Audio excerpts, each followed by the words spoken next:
Hello बच्चों, let's see the given question. The question says the longest wavelength associated with Paschen series is given Rydberg's constant that is RH is 1.097 10 to 7 SI unit में. Option A given है 1.094 10 to minus 6 meter. Option B given है 3.646 10 to minus 6 meter. Option C 1.876 10 to minus 6 meter. Option D 2.937 973 10 to minus 6 meter. So for this question, जो key concept यहाँ पे we can write is the concept of line spectrum.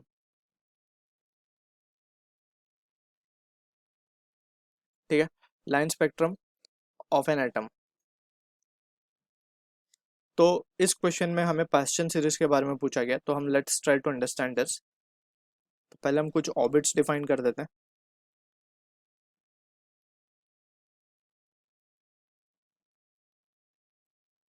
1 2 3 4 5 infinity. ठीक है, अब यहाँ पे हमें जो सीरीज की बात है वो है पास्चन सीरीज. तो सबसे पहले अगर ट्रांजिशन हो रहा है इलेक्ट्रॉन का from higher energy orbit to the first orbit, तो ये जो सीरीज फॉर्म हो रही है basically it is forming a Lyman series. ठीक है, इसके बाद का जो ट्रांजिशन है, जो सीरीज फॉर्म हो रही है it is Balmer series, Lyman Balmer. फिर इसके बाद जो होगी वो होगी पास्चन. ठीक है, तो हमें थर्ड वाली सीरीज पे जो कि पास्चन सीरीज हमें देता है उस पर हमें कॉन्सेंट्रेट करना है. Lyman Balmer Paschen bracket Pfund, इस तरीके से आगे हमें और भी सीरीज मिलती है. अब यहाँ पे हमसे पूछा गया we are interested in calculating the longest wavelength. So longest wavelength किसको करस्पॉन्ड करेगा? Longest wavelength correspond to the shortest energy. Shortest energy between 3 और 4 हो सकती है. क्यों? हमें बाय बोर्स थर्ड पोस्टुलेट हमें क्या पता है, जो जब भी ट्रांजिशन होता है इलेक्ट्रॉन का हायर एनर्जी से लोअर एनर्जी पे, so they emit photon, energy in the form of photon, that is h nu, जिसकी एनर्जी होती है basically it's nothing but the energy difference between the two orbit. Let's say अगर वो n2 से n1 orbit पे jump कर रहा है, तो उसकी जो एनर्जी डिफरेंस होगी between the two orbit n2 and n1, तो वो उस एनर्जी ऑफ फोटोन के बराबर होगी. अब इसी एनर्जी ऑफ फोटोन को हम क्या लिख सकते हैं? H C by lambda, and that will be equal to en2 minus of en1. अब इसी को थोड़ा सा और सिंप्लीफाई कर लें, अगर एच सी बाय लैम्डा. अच्छा, अब यहाँ पे एक चीज और देख सकते हैं, लॉन्गेस्ट वेवलेंथ किसको करस्पॉन्ड करेगी? ये एनर्जी का expression H C by lambda देख सकते हैं, ये एक्चुअली है तो ई.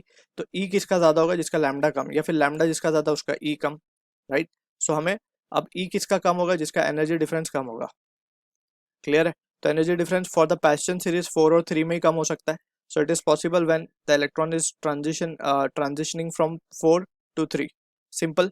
अब हम क्या लिख सकते हैं? Formula H C by lambda equal to, अब यहाँ पे हम लिखेंगे जो एनर्जी nth ऑर्बिट का जो एनर्जी का फॉर्मूला है हमारे पास, that is minus of 13.6 divided by n square into Z square electron volt. तो ये फॉर्मूला हम यहाँ पे अप्लाई करेंगे and will have the answer for this. तो यहाँ पे हम लिख सकते हैं ई एन टू क्या है हमारे लिए? 4 होगा. तो इसको हम लिखेंगे -13.6 बाय 4 का square will be 16 and it will B z का स्क्वायर. अब क्योंकि हमें कोई मेंशन नहीं है एटम क्या है, तो we will keep z value as it is. ठीक है, यहाँ पे हम इसको ले रहे हैं 13.6 by Z square, 13.6 into Z square by 16, minus of minus will become plus 13.6 Z square divided by 1 यानी कि 9. ठीक है, तो इसको सिंप्लीफाई जब हम करेंगे तो 13.6 जेड स्क्वायर हम कॉमन ले सकते हैं बाहर, एंड यहाँ पे हम एच सी को डिवाइड कर देंगे भेज के, so it will B 1 over lambda. And यहाँ पे अगर हम इसको देखें तो यहाँ पे अंदर बच रहा है हमारे पास 1/9 माइनस 1/16. ठीक है, इसको फर्दर अगर हम सिंप्लीफाई कर लें तो we can have the value of 1 over lambda. और ये जो 13.6 बाय एच सी है, इसको हम लिखेंगे रेडबर्ग्स constant, and Z that is atomic number, उसको हम 1 ले लेते हैं. ठीक है, तो ये वैल्यू आ रही है हमारे पास 1.097 10⁻⁷ इंटू, ये हो जाएगा 16 minus 9 7 by, and it will be 144.